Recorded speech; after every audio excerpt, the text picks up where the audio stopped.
it out loud, but I'm going to start off with this number. There are 193 countries in the world. And why am I saying that? The United Nations recognizes 193 sovereign nations. So is that it? The UN says there's 193. Well, of course, nothing is that easy. So right off the bat, there's another category in the United Nations called observer states. And there's two more countries in this category: the Vatican, which we all probably are aware of, and Palestine. These two are accorded observer status within the United Nations. And that means, as the name implies, you can observe but not vote. So that's kind of the difference. And again, let's keep on going a little bit further and seeing what other categories of countries there are that may or may not be considered a country. Okay, next up are partially recognized UN members. So there is a voting process to get into the club of being a UN member. And these countries didn't make the cut, but these 7 countries, or 6, bad counting for me, these 6 countries have been partially recognized. A lot of you might know Kosovo, which was part of the former Yugoslavia. Very popular, 112 countries do recognize them from the UN. This one's a bit more obscure, the Sahrawi Arab Democratic Republic, but 46 members recognize them. Now, I don't know if you've ever seen the map in Africa on the West Coast.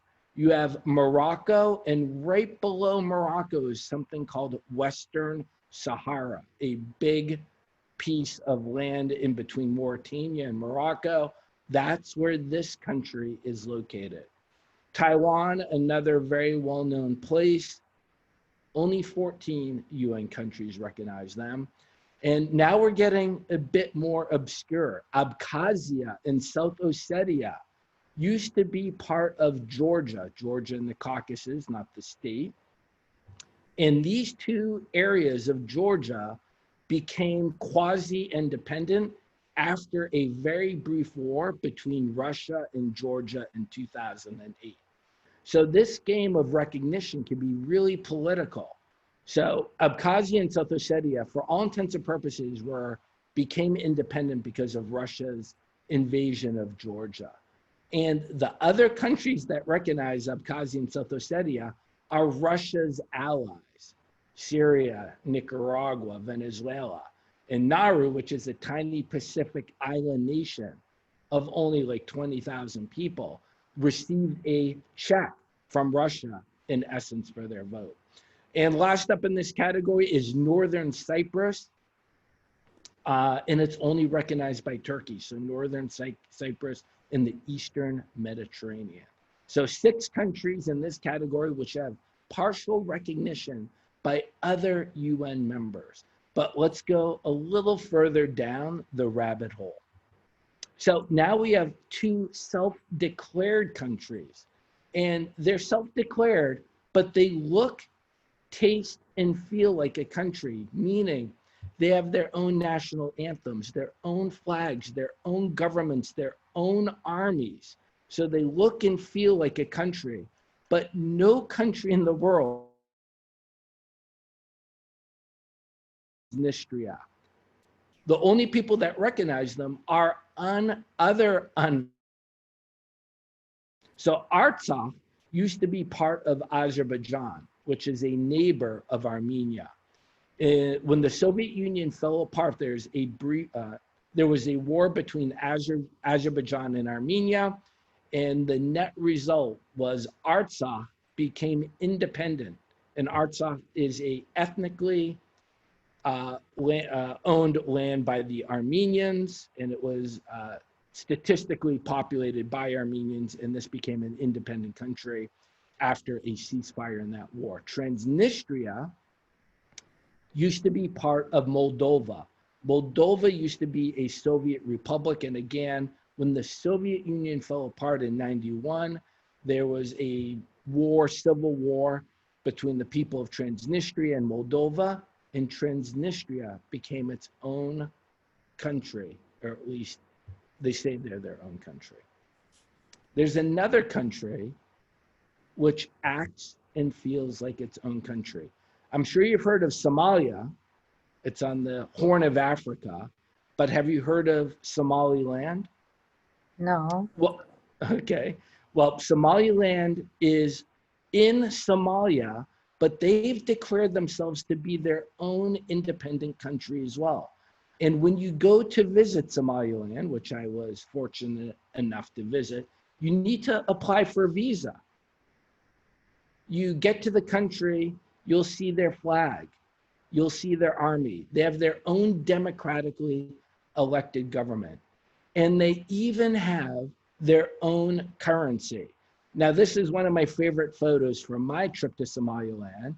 If you see that wheelbarrow on the right, that is a wheelbarrow full of money. So this is their literal money market. And when I would exchange money, I would go down here and there'd be dozens of men sitting around with the money that you could exchange. So Somaliland is actually not recognized by any countries, but acts like a country. And in fact, they issue their own passport, which is recognized by about 10 other countries. Even the United Kingdom recognizes the Somaliland passport. Okay, but what about other lists? What about the Olympics? Well, the Olympics recognizes 206 countries. FIFA, the soccer or football federation, recognizes 211 countries. And ISO, I don't know if you've seen this everywhere, you'll see this on your washer machine or microwave, it'll go ISO standards. They recognize 249 countries. And ISO is the only list that we've spoken about so far that recognizes Antarctica. So Antarctica, the seventh continent, is not a country on any of the other lists that we had talked about. But ISO recognizes that as a quote unquote country or region. Now, this is a lot of different lists, a lot of different places to visit, right? 206, 211, 249, 193, 195. But for some people, that's not enough. For some people, they don't believe that's a fair representation of the different countries in the world. So there's three, in the country counting community, there's three well-known travel clubs, which says there's a lot more places to visit. We have the Travelers Century Club, which was founded, I believe, in the 1950s in Los Angeles. And they don't say there's 193 countries. They say there's 329 places. So if you're going to 193 countries, you can fly into New York for the day, have lunch, and you can check off your map. You've been to the US. But for example, Travelers Century Club says you need to go to the continental US, but you also need to visit Alaska and Hawaii and Puerto Rico, which they define as separate places. Next up is Most Travel People, founded by a gentleman named Charles Veely, and he says there's 949 places. So you don't have to just go to Alaska and Hawaii on his list, but you have to go to all 50 states and every single US territory. Nomad Mania, founded by Harry Matsidzis, and this number is outdated. They just added on 20 more places to make it that much more difficult. It's 1,301 places. And again, the example would be Russia. If you're chasing 193, if you're going to 193 countries in the world, you can go to St. Petersburg for the day and you visited Russia. But for Nomad Mania, and I'm making up this number, I can't recall it exactly, you have to go to the 70 different states, autonomous regions, and oblasts of Russia to have been considered to visited the entire country. So these clubs ensure that you're going to be very well traveled, but make it extremely difficult to visit every place in the world.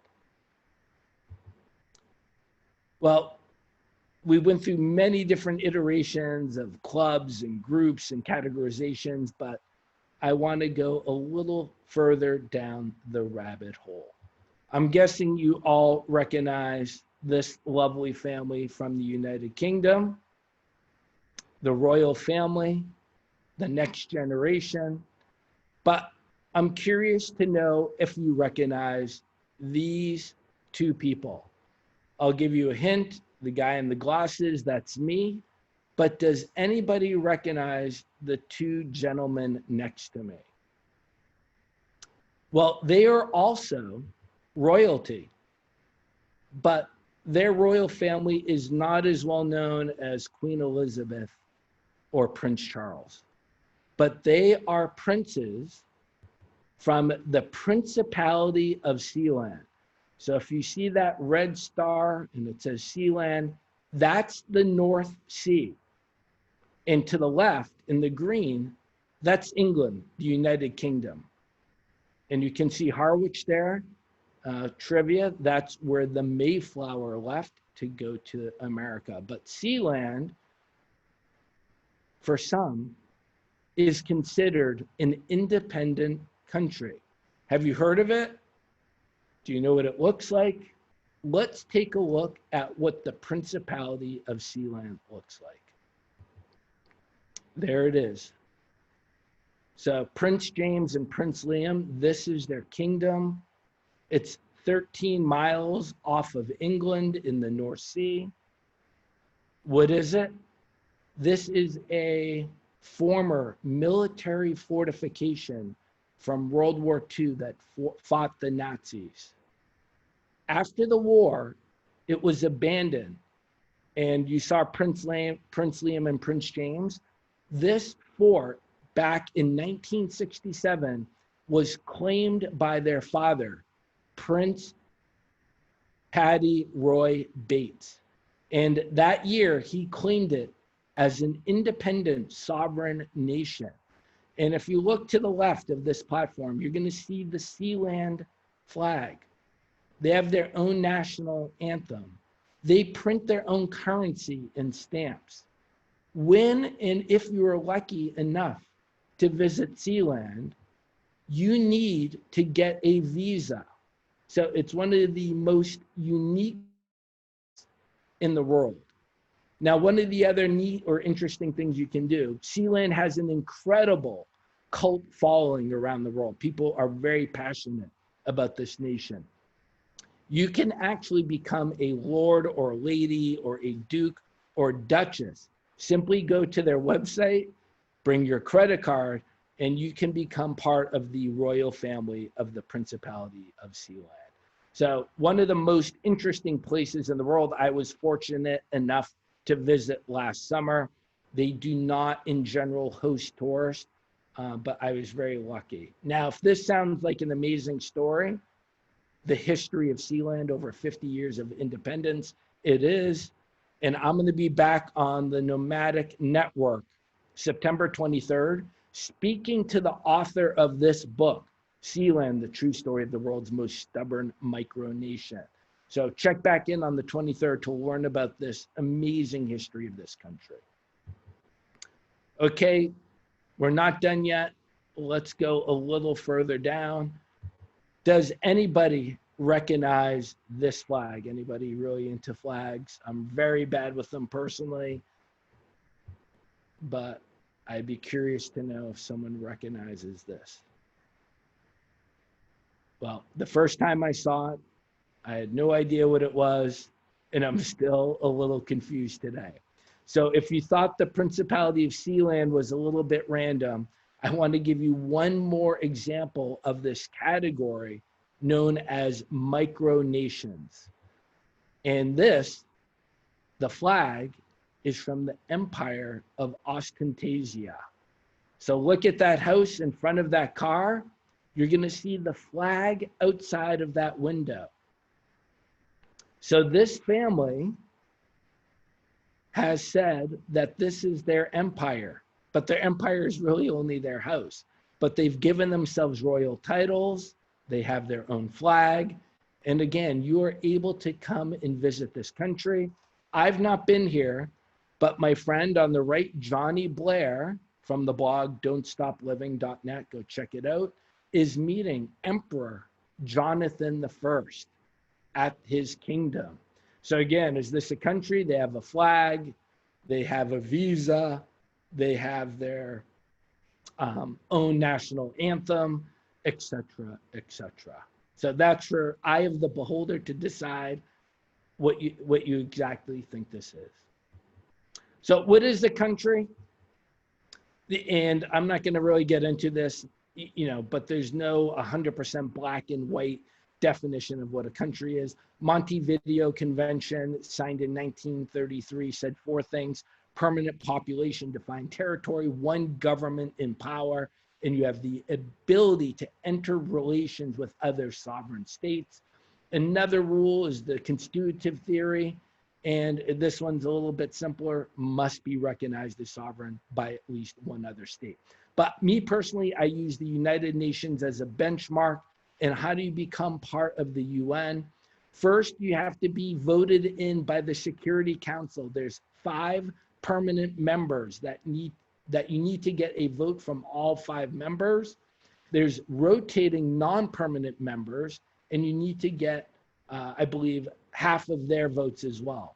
So if you make it out of round 1, the Security Council, then your country is placed for vote by the General Assembly. You need to get 2/3 votes there.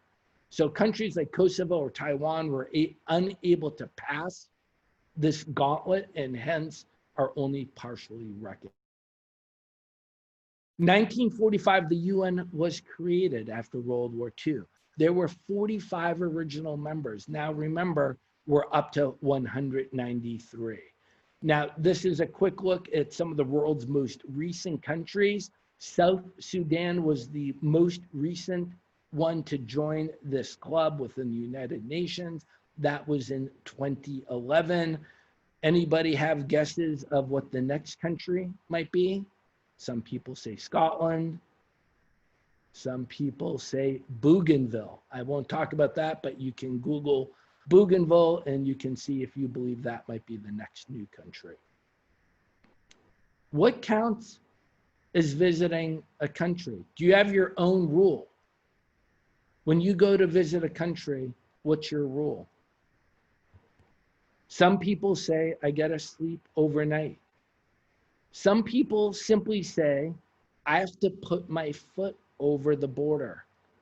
Another person might say, I want to drink a local beer. That can be good. Some people count transferring at an airport. Even if they don't leave the airport, they'll count that. And some people say, well, I need to get a visa or it doesn't count. Well, again, this is all very, very subjective. There's no universal governing border, right? There's no one who universally said, this is the law, this is the rule. You have to create your own rule, which makes you feel comfortable of what counts as visiting a country. But I'm going to give you one extreme example of what some people consider visiting a country, or actually, before that, Guinness World Records, Traveler Century Club, Most Traveled People, Nomad Mania, they all have their own rules. Guinness World Records says, as long as you put your foot over the border, that counts for us. But you can see Most Traveled People, the third one down, says airport transfers don't count. Again, these are clubs. There's no universal body who sets the rules. You have to set your own rules. But let's take a look at an example of someone considered a visit. Okay, I'm guessing you're going to recognize that gentleman on the right. That's President Donald Trump.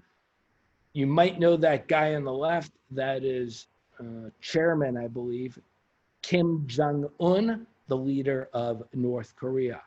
Do you recognize that building? That's a famous robin blue colored building. If you know your history or you read your news, you might recognize that building. So This is a little complicated here. If you look at the map, that red line is the border between North and South Korea, the DMZ. And this little graphic of the map is a place called Parmesan Village. It's run by the United Nations. But the top half is I might be screwing this up. I think the top half is North Korea, the bottom half is South Korea. So in other words, once you walk over that red line, you've gone into the other country. It's actually a really easy place to visit, extremely interesting, but easy to visit. If you're in Seoul, you can sign up for a day trip and you can go to this incredibly fascinating place. But during the trip, they're not going to let you into North Korea. That is not advised. But you can visit North Korea on this trip. So on the right, you see these long blue buildings. These are conference rooms used by government officials. During your tour, you'll be brought into one of these conference rooms. And if you walk to the opposite end of the conference room, you will go over that red line. You'll go over the DMZ. So technically, you'll be in North Korea. So some people call this a cheat. Some people call it a hack. But technically, you'll be standing in North Korea. I don't know if you recognize her. As Lee said, I have a podcast called Counting Countries. I interview the most traveled people in the world. And Lexi is a great traveler who has the Guinness World Record of being the youngest traveler to visit every country in the world by the age of 21. Now, for you following politics, you might know that Donald Trump banned Americans from visiting North Korea. You're not allowed to. If the US government sees that, your passport gets ripped up. So Lexi's last country that she needed to visit was North Korea, but she couldn't get the visa. She wasn't allowed to go. So her only option was going back to this place, Parmesan Village, the joint security area, and going into this blue room and crossing that red line, which she did, as you see, on May 31, 2019, is her 196th country. And that's what she counted as her visit. So I'll ask you, would you count that? What's your rule for visiting a country? Why count countries? So I'm actually trying to travel to every country in the world. And some people, on social media, if you go, oh, I'm traveling to every country in the world, they'll go, that's stupid. You're wasting your time. You're jumping from country to country. What's the benefit? I like slow travel. Well, I'm going to give you, I think it's 7 good reasons of why you should consider the concept of counting countries. So I haven't been everywhere, but it's on my list. I think you're going to recognize all these places. The other year, there was this big internet competition, voting competition to name the 7 wonders of the world. You'll see Machu Picchu, Taj Mahal, Great Wall of China, et cetera, et cetera. There's 7 wonders, and they added in the Egypt pyramids of Giza as well as a bonus category. These are all amazing places. I've been very lucky. I've actually been to all 8 of those. I loved every minute of it. They're fascinating. They're beautiful. They're incredible. I hope to go back another time. But these places are extremely well known, right? You probably know about them growing up as a kid.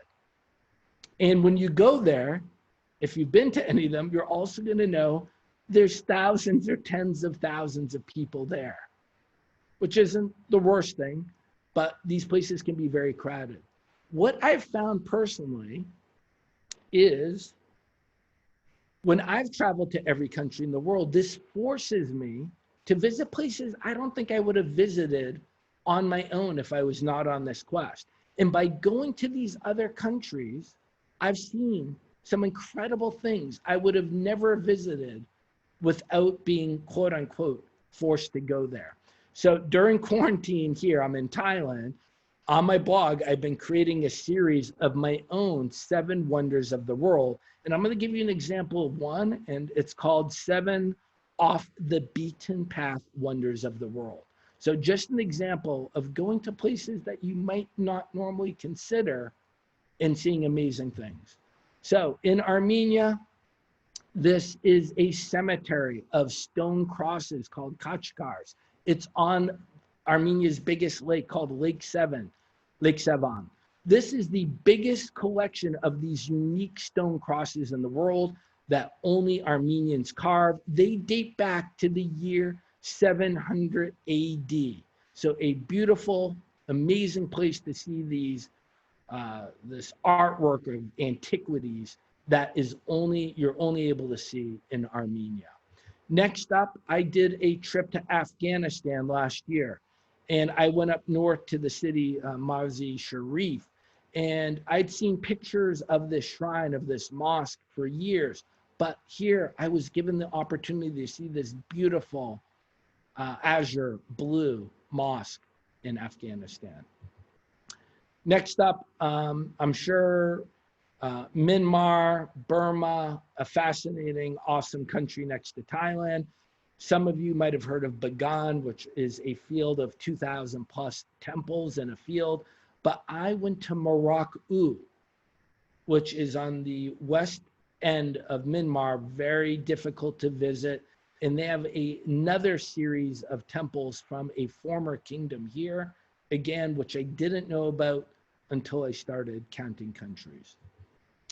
Algeria, you might have heard of Algiers, the capital, but I went deep south into the middle of the Sahara, and I went to this fascinating series of 5 villages called Gardea. And these places it's going back in time, hundreds of years ago, and I've never been to a place like this before. Bhutan, this might be on your list. It's a fantasy to be able to visit. And one of the places there which just blew me away is the Trongsa Zong, which is in the center of the country. And Zong is a combination of fort, monastery, and administrative center. And last up in my examples, I went to the North African country of Mali. This is the world's largest mud structure. So made out of mud, it's over 100 years old. It's the Grand Mosque of Jenny. I would have never gone here, never, if it wasn't because of trying to go to every country in the world. Last up, Yemen. This is the capital, obviously a horrific, tragic time right now in the country. I was lucky enough to go before. This is one of the most beautiful cities in the world. These are also primarily mud structures. Some people said Yemen or Sana'a, the capital, invented the skyscraper. But to be able to walk these streets is a special experience. You can go to Global Gaz and see my other list, all plays off of 7 Wonders of the World. Who's traveled to every country in the world? Well, it's an incredibly elite community. And I contrast that with the people who've been to space. 574 people have been to outer space. 246 people are known to have traveled to every country in the world. Think about that. Over double have been to outer space than been to every country in the world. And this is kind of interesting. Now, with social media, with Facebook, with Instagram, traveling to every country has become a thing. So this data is from nomadmania.com, a great place to track your travels. But 1997, for example, only 1 person completed the goal of traveling to every country in the world. But you can see how incredibly popular it's become over time. Last year, 39 people accomplished that goal. So social media has really driven this to be kind of a thing to do. I mean, Obviously, some people are doing it simply for the love of travel, but some people are doing it to get social media recognition. So these are some interesting people who are well known in the travel community. Up left, Babis Bezos, a Greek gentleman. When you say incredibly traveled, this is the guy you want to look at. He's been traveling for over 50 years internationally. He's been to every country in the world twice. To the right is Jessica Nabongo, dual citizen of Uganda and the US. She claims to be the first black woman black woman to travel to every country in the world. Bottom right, Melissa Roy, and she says she is the first South Asian woman to travel to every country in the world. Here she is with her mother in Bangladesh, her home country. And bottom left is a Brazilian man, and he just said he has visited every country in the world in the fastest time period. He did it in about a year and a half. Now, those are some general claims, first person twice, first black person, but these categories can get more and more defined. So have you heard of Joss Stone? She's a great singer from the UK, Grammy winner. Her goal was to travel to each country in the world and perform music. She was only one away. The only country she's not performed in is Iran, as she was kicked out after arriving there. So she's one country from her goal. You can check her out on my podcast. I did interview her. Anthony did something pretty impressive. He taught school in every single country in the world as a volunteer teacher. Bottom left, Thor Peterson.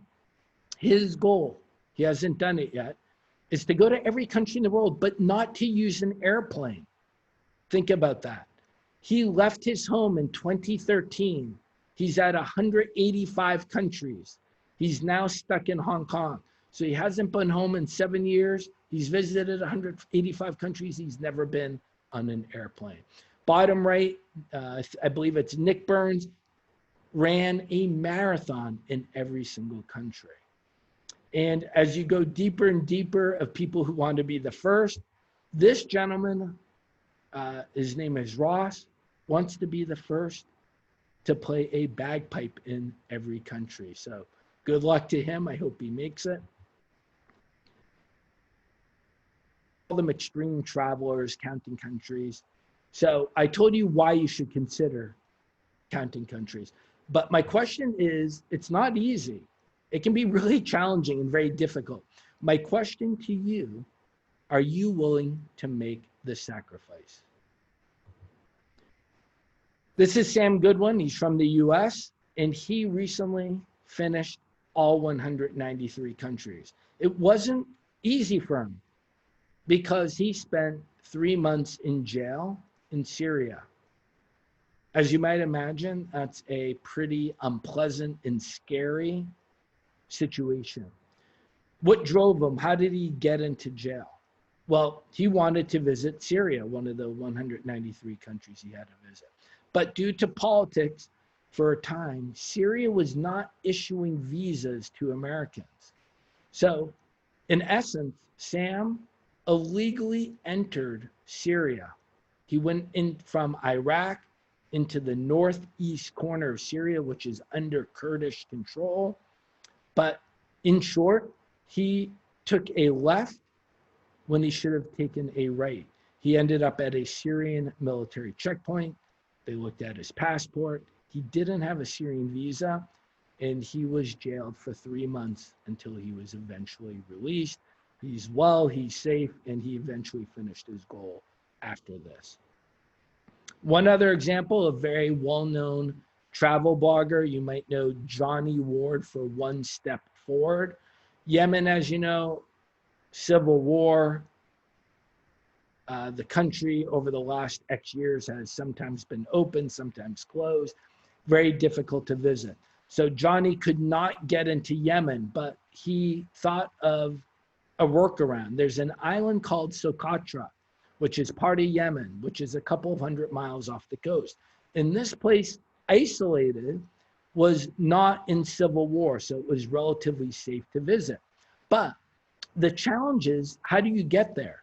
So Johnny booked 4 different private airplane flights, charter flights, to go to Socotra, the island. None of the flights landed in Socotra. In fact, one time he got to the island and the plane was sent back to Oman, where he left. So he was so frustrated, he gave up. He found this boat leaving Oman, going to Socotra. It's an Indian boat delivering cement to Socotra. And he got talked his way on this boat, spent 4 days on this boat in the open oceans to have claimed that he has visited Yemen. So some of these people are making incredible sacrifices to complete their goal of traveling to all 193 countries. What you need to know. So if you think you want to join this club, be part of this group of people, my first suggestion is network, network, network. The best thing you can do is talk to other people who have similar goals. You need to trade tips and advice and contacts and fixers. Second, a little plug for me, check out my podcast, Counting Countries, where I do interview these people. There's a great book on Facebook with a ton of advice for people trying to travel to every country in the world, every passport stamp. Nomad Mania and Most Travel People are 2 clubs I mentioned earlier. You can set up an account on both of these networks. There's a lot of great information on these websites. TripAdvisor forum, so not the reviews, but there's another part of TripAdvisor forum, which is great. So if you're going to where there's really not any reviews on TripAdvisor compared to Amsterdam, you're going to want to go to the TripAdvisor forum and post your questions there, and you can get some great information there occasionally. Go to Amazon.com, check out the book, Chasing 193. And these are some great ways to get started when it comes to learning how you can travel to every country in the world. I want to thank you guys all for your time. If you want to follow me in my journey, I'm at 142 countries. Obviously, I haven't traveled since mid-March, but hopefully next year at some point I'll be back to traveling. You can check out my Instagram or Facebook, etc. So thank you all for your time. Awesome. Thank you, Rick. Did you want to leave that up for 1 more minute, just so if anyone wants to grab your contact information, they can grab it? All right. That was so incredibly informative. And I know in the chat, people were like, this is mind blowing. And I really had no idea about counting countries before this. So let's get through some of these questions. Well, the first one, I guess, is probably on everyone's mind, but I'll say it. What do you consider visiting or going to a country? And I apologize if I already covered, or if you've already covered that, but let us know. Yeah, I mean, my only personal, well, I guess I have 2 personal rules. One, I don't count airport transfers. So for instance, one of my 4 countries left in Europe that I have not visited, one of them is Ireland. I've been to the airport in Dublin. I don't count that. The second thing I don't count is the tapping the foot over the border. So for instance, I was in Tajikistan the other year, and I walked into Afghanistan just for fun for 2 minutes. I didn't count that, but 6 months after that, I did spend 2 weeks in Afghanistan, for instance. There you go. All right, there we have it. Yeah, I saw many different responses in the chat on what people considered visiting a country, everything from visiting the airport to spending a few days. I think that was Catalina. She wants to spend days in a country before she counts it. So I don't blame her. Yeah. So Doug wants to know, does 193 include Chaz or Chop, formerly a portion of Seattle, Washington? Great question. And that's, again, what makes this whole debate very interesting. 193 does not include Chaz. I would put that more in that category of micronations like the Principality of Sealand or the Empire of Ostentasia. So I think that's really eye of the beholder of what you're going to personally consider a country or not. All right. Good to know. I had no idea what Chaz or Chop is, so great. Jen wants to know if you visit home at times and where you're from.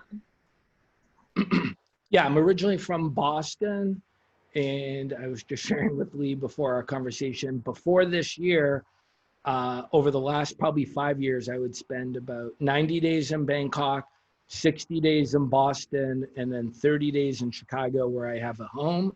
And then the other 6 months would be traveling to other countries, a mix of new countries and repeats every year. Love it. All right, Colin would like to know, do you mainly stay at hostels? Do you hitchhike a lot? Like, what's your accommodation when you get to a country? I probably have only hitchhiked once or twice. Excuse me. I run the gamut from staying in, a $10 hotel, and when I'm lucky, a 5-star hotel. I would say typically I try and get to be mid-range. I try and stay, I'm looking at hotels typically under $50 a night is kind of what I like to do. All right, it's a good rule of thumb to have. Under $50 a night, reasonable. Okay, Ali, sorry if I'm mispronouncing your name. Have you had problems with visiting a country that didn't like Americans? Well, I don't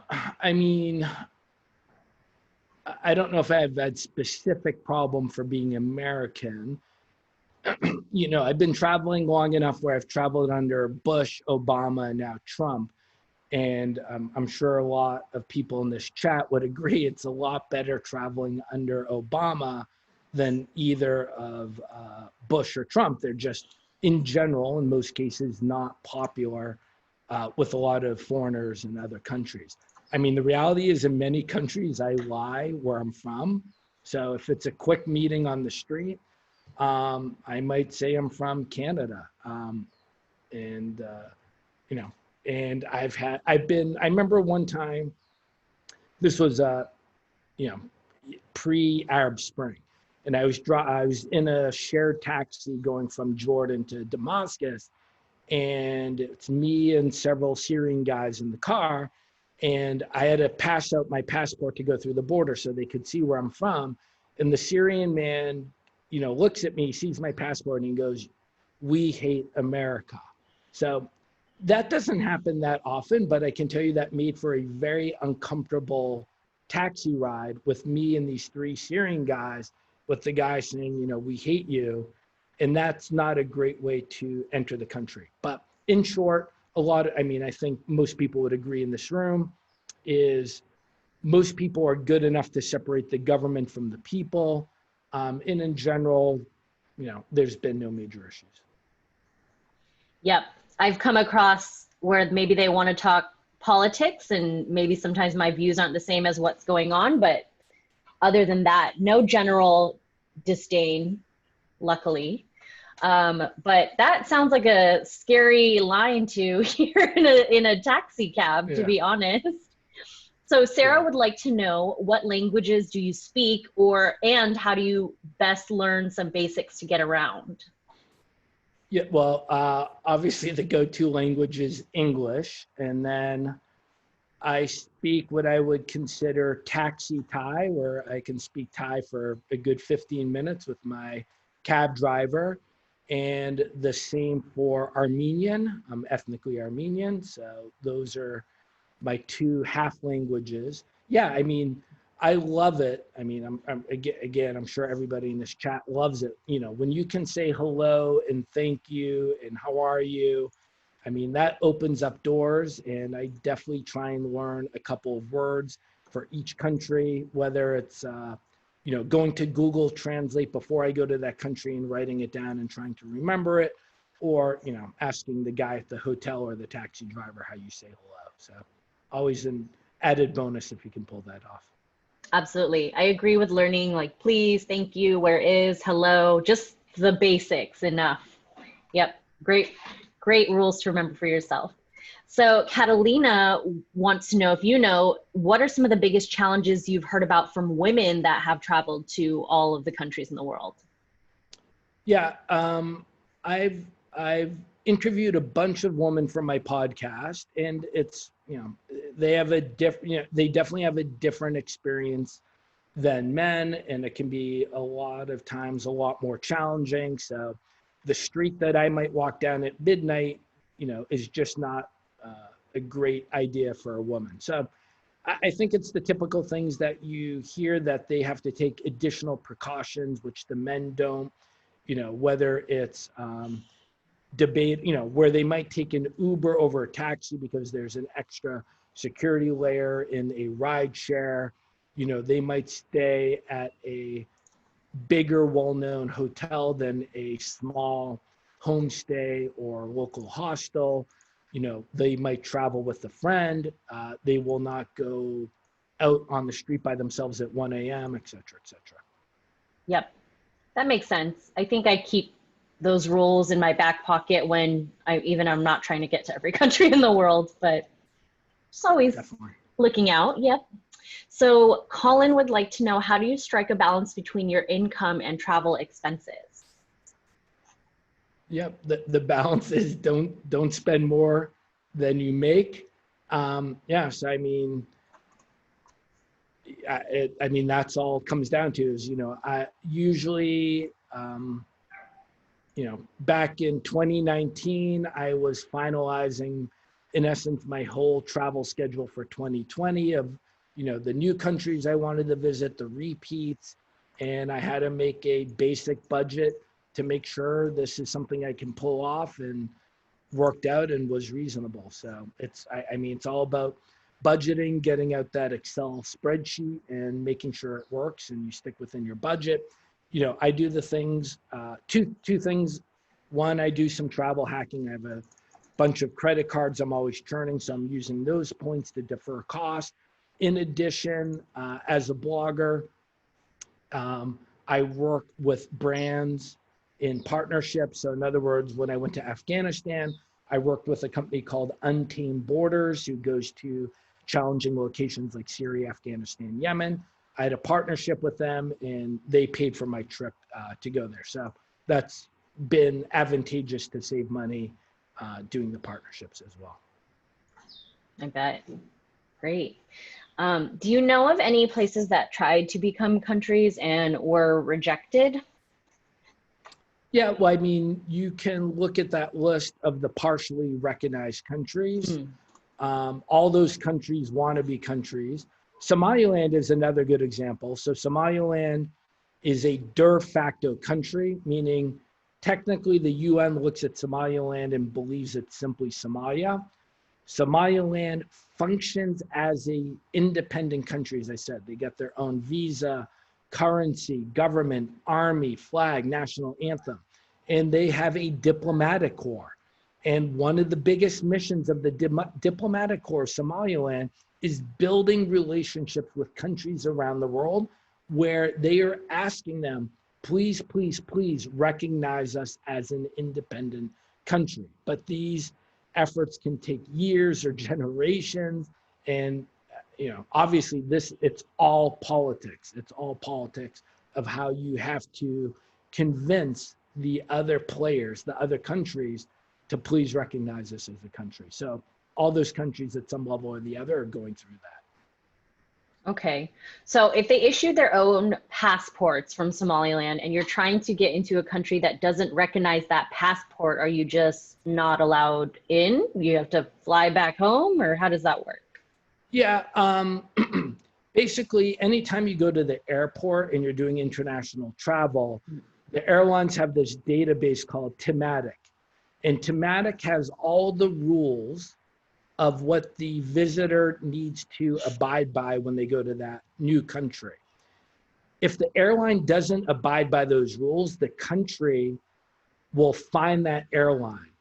So the airlines don't want to pay that fine because they have to fly that person back and pay a fine by the country. So in short, if you show up with the reality is if you're flying with a Somaliland passport, that's going to catch the airport check-in person's eye, and they're going to probably be very nervous and apprehensive.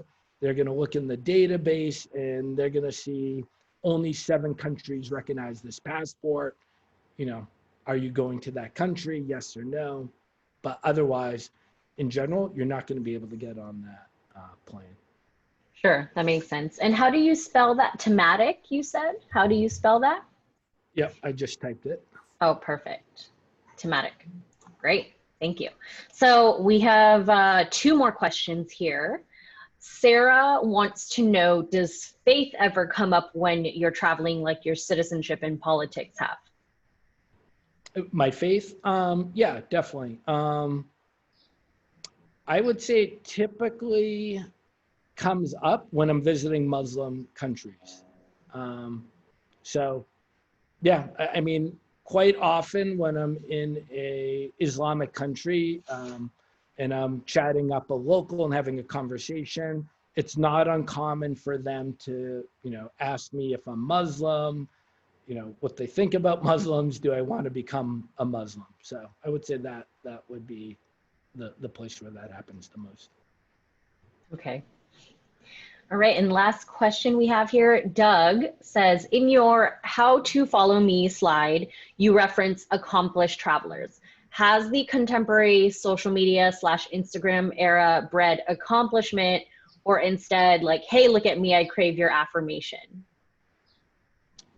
Good question, Doug. And yeah, I don't think I explained it well enough what I was getting at. So I had that slide, and I think before that slide, I had the list of people who accomplished the goal by year. And you can see in the 1990s, there was like 1 person a year accomplishing that goal.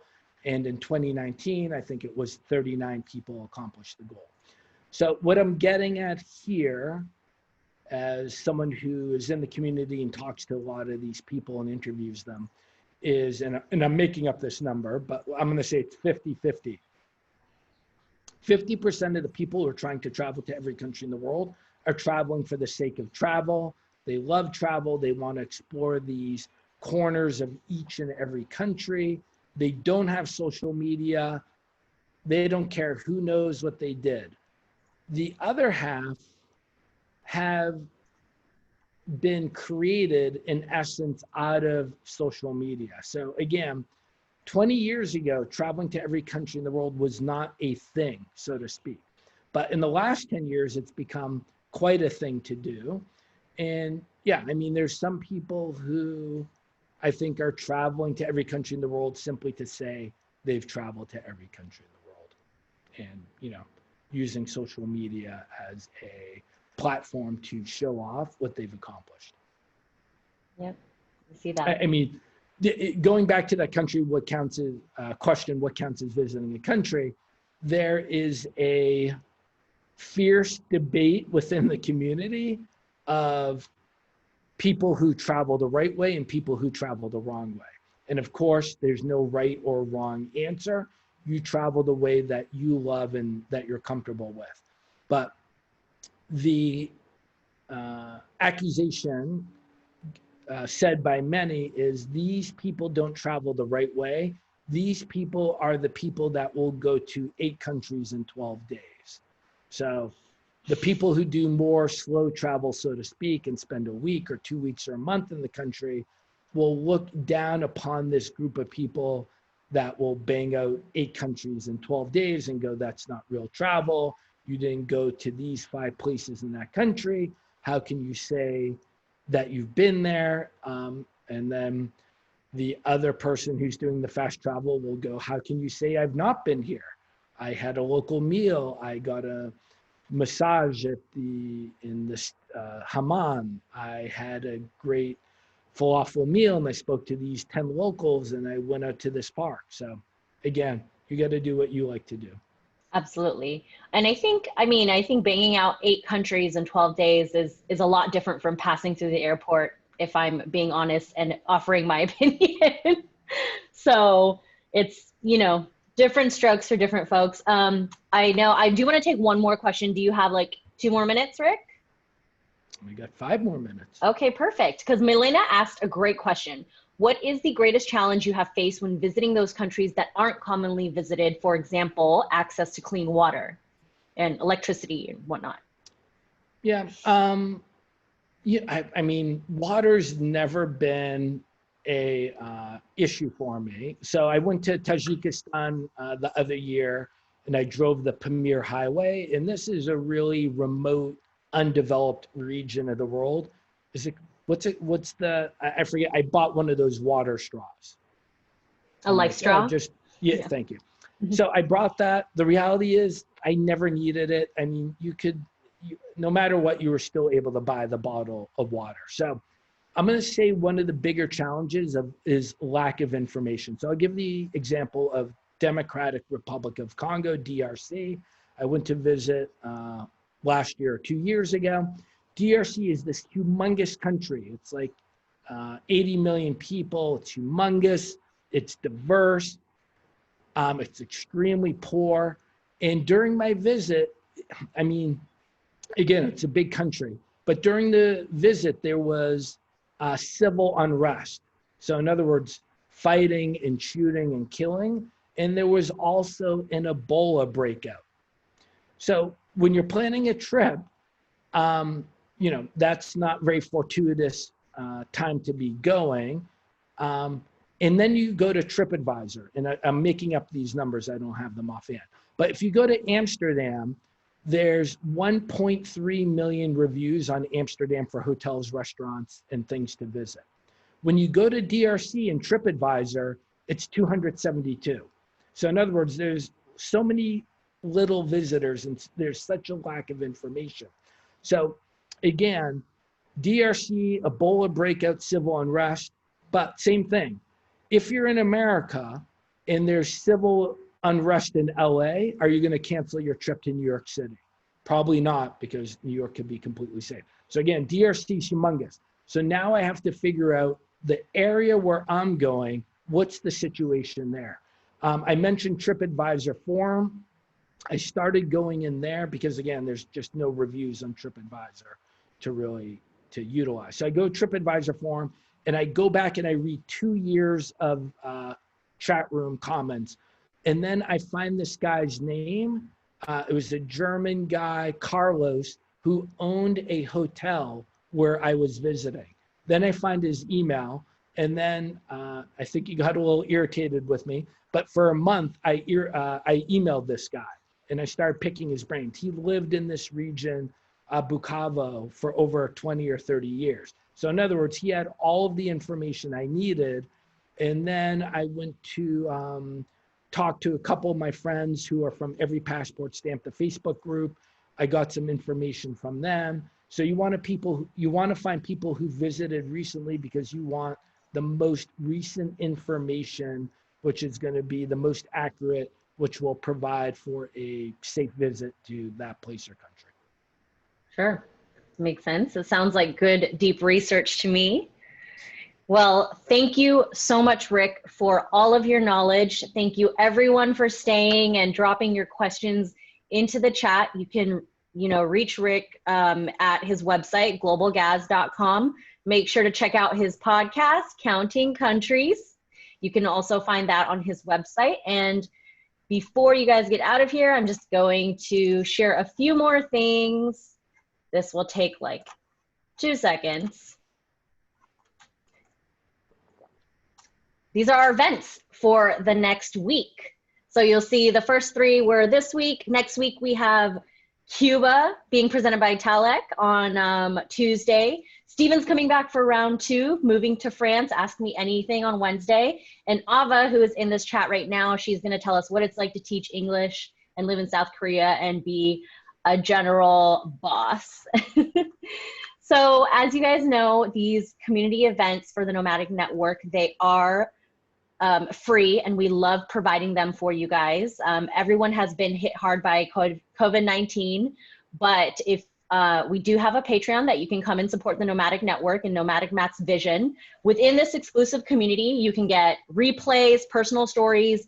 You can have a say in the content that we create, live Q&As, free signed books, guides, never before seen photos, all that good stuff. So you can go ahead and just hold your phone up to the screen and scan this, and it'll get all the information. There's different tiers that you're able to join at, so we'd love for you to check that out. And if you can't, or if you just want to do a one-time donation, we have a PayPal set up as well, and that is on the right side. So you can just go ahead and hold your phone up to the screen to check these out. Like we said, Ric, we're so grateful and thankful to have you here, and we appreciate your time. And I hope that this inspires people to travel wider and to open their, travel senses to visiting countries they've never heard of. And everyone else, thank you so much for being here.